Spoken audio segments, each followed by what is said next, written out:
मंडल आयोग की सिफारिशों को लागू होने के पहले मुझे तो नहीं याद आता, अगर होगा भी तो मेरी याददाश्त में शायद ही कोई इलाहाबाद स्टूडेंट यूनियन का बैकवर्ड का कोई आदमी प्रेसिडेंट बना होगा। मुझे मोटे तौर पर तो याद नहीं आ रहा, बने होंगे तो इक्का दुक्का नहीं, लेकिन मंडल आयोग के लागू होने के पहले कोई ओबीसी का अध्यक्ष नहीं था, आपका ये कहना है। देखिए, अब नहीं था ना मोटे तौर पे, या इक्का दुक्का होगा तो नहीं, हम आज़ादी के बाद से बता नहीं सकते। मेरी याददाश्त में नहीं था। तो आपकी याददाश्त में हम मान लें कि 70। मैंने सन 73 में विश्वविद्यालय छोड़ा, तो उसके पहले के कम से कम 10 साल तक के अध्यक्षों का तो मोटे तौर पे जानकारी थी।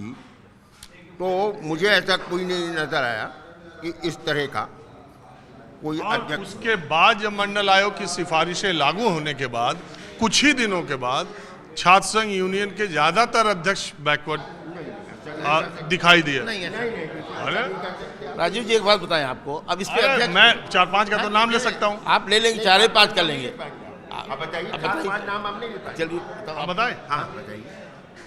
कृष्णमूर्ति सिंह यादव, हेमंत टुन्नू, और एक अभी बना था कुछ दिन पहले अभिषेक या क्या यादव। अभी तो छात्र संघ बंदी है बहुत साल से। मेरा देखिए ऐसा है, आप भी इस विश्वविद्यालय के विद्यार्थी रहे हैं। जी बिल्कुल। हम लोगों ने हमेशा ही देखा कि इस विश्वविद्यालय में जो कैंडिडेट जीतता है उसके लिए दो चीज़ें बड़ी महत्वपूर्ण हैं। एक तो वह किस क्षेत्र का आता है, वो बुंदेलखंड का है कि पूर्वांचल का है कि भोजपुर का है। तो जिस क्षेत्र के विद्यार्थी सब ज़्यादा संगठित हैं उसका अगर नेता है, और दूसरा वो किस यूथ विंग से लड़ रहा है। देखिए, जब समाजवादी आंदोलन आया तो आप ये देखेंगे कि 10 साल तक SYS का जो कैंडिडेट था वही चुनाव जीतता था। समाजवादी युवजन सभा जो है सबसे मजबूत छात्र संगठन था। जितने भी अध्यक्ष हैं, चाहे आप श्याम कृष्ण पांडे का नाम लें, बहुत दिन बाद अरुण कुमार सिंह मुन्ना ने वो परंपरा तोड़ी, क्योंकि वो NSUI के थे, कांग्रेस बैकग्राउंड के थे। अभी बात करते हैं। नहीं, बात कर लीजिए। हाँ, तो अब मैं आपसे मैं इसी पे यूनिवर्सिटी के प्रेसिडेंट पे हम बोलेंगे। देखिए, कभी भी जो इलेक्शन होता है यूनिवर्सिटी में, इलाहाबाद यूनिवर्सिटी में, पहली चीज़ तो अध्यक्ष जो बनता है उसमें दो चीज़ें काउंट करती हैं। एक उसकी पर्सनालिटी और एक उसकी कास्ट। हाँ, आपको एक चीज़ ये मालूम है कि मंडल के पहले नहीं, अच्छा जो छोड़िए, हम बहुत इतिहास में नहीं जाना चाहता, भविष्य की बात बताइए। एक बात और आपसे पूछूंगा, ये UGC और ये स्वामी अवधूतमेश्वरानंद, ये दो केस होने के बाद क्या ब्राह्मण राजपूत का बीजेपी या समाज में इसकी भी चर्चा ज़्यादा होने लगी है? हाँ, देखिए 90% लोग अवधूतमेश्वरानंद को ये मान रहे हैं कि योगी जी ने गलत किया है। मेरा अपना पर्सनल अगर आप व्यू लेंगे तो मैं नहीं मानता कि ये गलत किया गया। क्यों? कि वास्तव में वो शंकराचार्य नहीं है, वो फर्जी शंकराचार्य बने हुए हैं। लेकिन 90% लोग आप कह रहे हैं कि जो कुछ हुआ, बटुकों की शिखाएं खींची गई, और वो उसी को देख रहे हैं। वो लॉ पे नहीं जा रहे हैं, और बने हैं कि नहीं बने हैं नहीं है, इसकी कोई चर्चा नहीं करता। लोगों को पता भी नहीं है, क्योंकि मैं बहुत नज़दीक उस संस्था के था।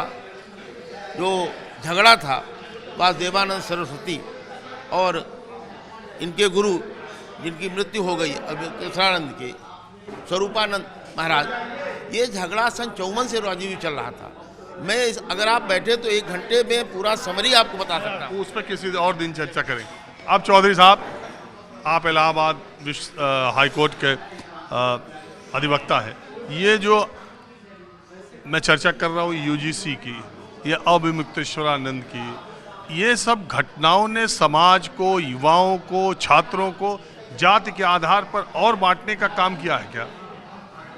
ये बांटने की, जहाँ तक ये UGC बिल की बात है, उसमें मैंने बहुत डिटेल में नहीं देखा। आप लोगों से जो सुना है, कुछ पेपर में देखा है, उसमें कोई ऐसी बात नहीं है जिसका कोई विवाद इतना बड़ा उठाया जा सके।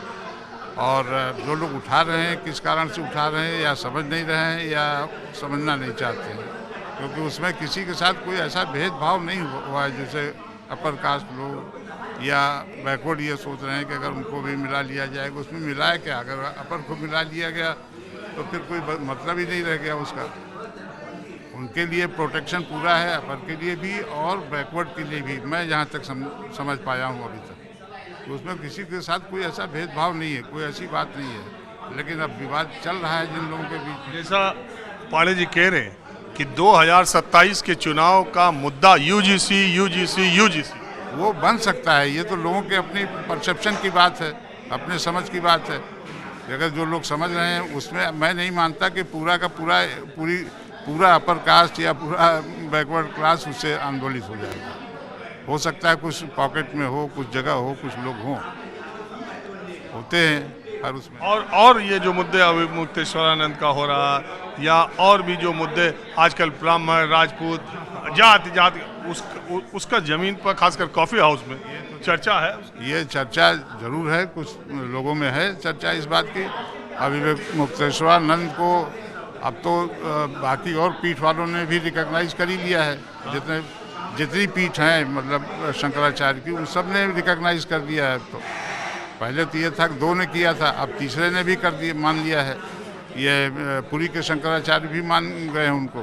तो जब मान गए हैं तो उनका ये विवाद कि वो शंकराचार्य नहीं है, ये तो कोई माने नहीं। सामने बैठे करे फर्जी, ठीक है, उनका अपना विचार है, वो नहीं मानते कि वो मानते हैं। आप कह रहे शंकराचार्य नहीं भी है, तो संत है, बिल्कुल है, संत हैं। और उनके चेलों के साथ जो दुर्व्यवहार हुआ है ये तो अच्छा नहीं कहा जा सकता। नहीं, अरे पाड़े हो तो गए अब इधर। अरे कोई पाड़े, आप भी पाड़े ना, तो कोई पाड़े के बात थोड़ी नहीं हो रही। नहीं ना, आप एक बात हमको बताइए कि एक पाड़े हो गए, 20 सवर्ण हो गए, ये ओबीसी हो गए, अब देखिए कोई दूसरा। अच्छा एक बात है,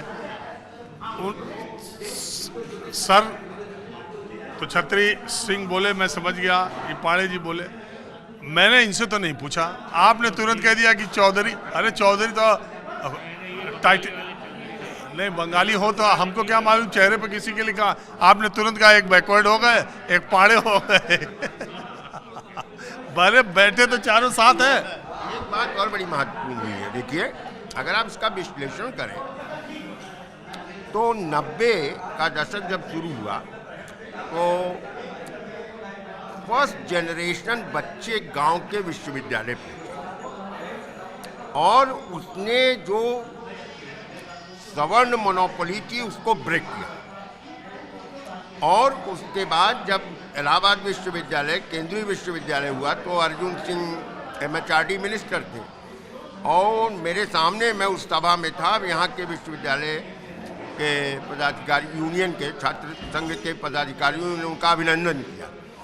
और उस भाषण में एक ओबीसी लीडर था, लड़का छात्र नेता, उसने कहा कि सर ओबीसीज का क्या होगा। तो अर्जुन सिंह ने मंच से ही कहा कि तुम लोग आपस में तय करो और कहोगे तो मैं उसको भी रिजर्वेशन दूंगा। इसकी स्टार्ट आपको बता दूं कि ओबीसी का रिजर्वेशन सेंट्रल यूनिवर्सिटीज में नहीं था। ये वो शुरुआती उसी मीटिंग में अर्जुन सिंह ने छात्रों से कहा था कि मैं वो कर दूंगा। और उन्होंने जब ये किया तो पूरे देश में बड़ी हड़ताल हुई, एम्स में हो गई, यहाँ हो गई, वहाँ हो गई। और तब सरकार ने ये सलूशन निकाला था कि इस रिजर्वेशन से जितनी सीटें जनरल कैटेगरी की कम होंगी उतने एडिशनल सीट मैं दूंगा। आज भी ये व्यवस्था हुई कि जैसे 100 में से पहले सिर्फ SC ST का रिजर्वेशन था सेंट्रल यूनिवर्सिटी। वो ऐसे सुना कि 100 सीटें थी तो 75 जनरल को अगर आ रही थी तो उस सीटों को 150 कर दिया गया कि 75 आपको अभी कम न हो। एग्जैक्टली यही फॉर्मूला उन्होंने निकाला। तो पाड़े जी देखिए, मैं इस पर कुछ नहीं बोलूँगा। मुझे बड़ी निराशा होती है कि हम लोग कहने को तो विश्व गुरु बनने जा रहे हैं, तीसरी अर्थव्यवस्था बनने जा रहे हैं, और बात इतनी पुरानी चीज़ों की करते हैं।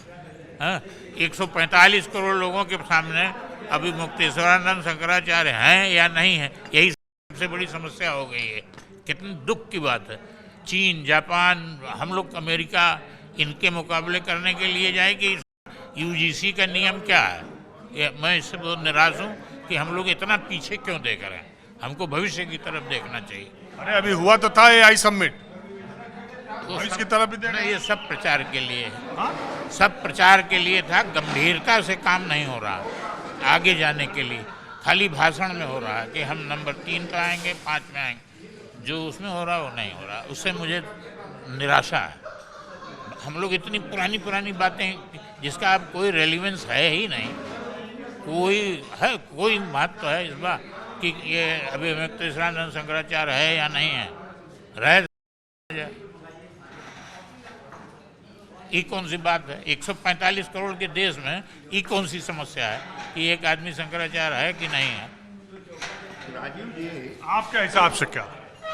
नहीं, हम लोगों को आगे बढ़ने का काम करना चाहिए, जापान को पिछाड़ना चाहिए और सबको जो काम उनके यहाँ हो रहा, यहाँ हर चीज़ ये विदेश का, आप मोबाइल देखिए, सब चाइना का, कोरिया का, क्या तरीका है। हम क्यों नहीं, हम कुछ बनाते ही नहीं। ये कोई बात है जो हम लोग दिन भर उस पर बहस करते रहते हैं ना? मुझे तो यही तो बात, ये इसी पर चुनाव है, चुनाव पर सत्ता है, जो सत्ता में है उसी को फैसला करना है, तो कैसे इस पर बात न किया जाए? हाँ, सही कह रहे हैं आप, सही कह रहे हैं। लेकिन ये देश के लिए, पार्टियों के लिए अच्छा हो सकता है, लेकिन भारत देश के लिए बहुत खराब हो रहा है। मेरा ये कहना, देश के लिए कहीं से अच्छा नहीं हो रहा कि यूजीसी ये बिल आ गया, अभी मुक्तेश्वरानंद के खिलाफ FIR हो गई और हद। मुझे नहीं लगता कि किसी को इससे खुशी होनी चाहिए। ये कोई सब बहस का टॉपिक है। चलिए उधर चलिए। कहना चाहूँगा जी बोले सर। देखिए, ये सारी डिबेट, मैं तो आपके छात्र हूँ, विश्वविद्यालय का प्रोफेसर कोई बोलना चाहे तो चाहे वो हॉलैंड हॉल से ही अटैच था। मैं वहाँ का मेरे छात्रावास से अटैच भी थे। और दूसरी बात, इलाहाबाद विश्वविद्यालय की छात्र गुरु की परंपरा में मैं आपसे सवाल पूछ रहा हूँ, ये पेशेगत धृष्टता वैसे ही कर रहा हूँ। आप जब तक बोलना चाहेंगे आप बोलिए। नहीं, हमारा ही कहना है कि देखिए, किसी भी शिक्षण संस्थान का विशेष रूप से तब तक उद्धार नहीं होगा जब तक कि अध्यापक निर्भय होकर पढ़ाएगा नहीं। देखिए, इतना भय का माहौल व्याप्त हो गया टीचरों में, टीचर इतना डिफेंसिव हो गया कि वो लेक्चर अपने देने में बराबर इस बात पे ध्यान लगाए रखता कि यार कहीं गड़बड़ हो जाए, नहीं तो बाहर हम फंस जाए। तो देखिए, इसको उसको जो है भय मुक्त करना पड़ेगा अगर आप चाहते हैं कि क्वालिटी एजुकेशन। तो इतना भय व्याप्त हो गया हर टीचर में, वो इस घबरा हुआ कि FIR न हो जाए कल हमारे खिलाफ। तो आप देखिए, अगर आप शुभचिंतक हैं संस्थाओं में, आपके पॉलिटिकल पॉइंट ऑफ व्यू हो, एक अलग बात है भाई कि फंस गया गुरु, चलो बड़ा अच्छा हुआ, तो ये तो कर सकते हैं, आप अफोर्ड करें क्योंकि आपको, आप संस्था में नहीं है। पर संस्था की दृष्टि से अगर हमको उच्च कोटि की शिक्षा देनी है तो आपको अध्यापक को निर्भय करना पड़ेगा।